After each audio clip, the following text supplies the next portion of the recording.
Достар, біз бүгін Майнкрафттан дайын үйлерді қалай салуды неяқты тартасыздар. Мен тартқам осыны екен, дәл тастам. Міне осы болады. Ана постройки дегенді басасыздар да, и сосын үйлер пайда болады. Оған кіресіздер, оны тартып аласыздар. И сосын Майнкрафттарға кіресіздер. Менде мынандай Майнкрафт бар. Осыны Майнкрафтқа да тартып алуға болады. Міне осы Майнкрафтқа тартып аласыздар.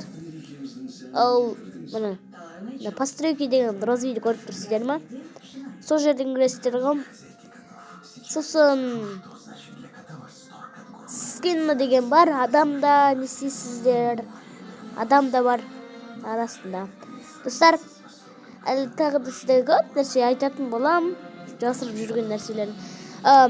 Ютубтан өзім білетін нәрселерді сіздерге де үйрететін болам.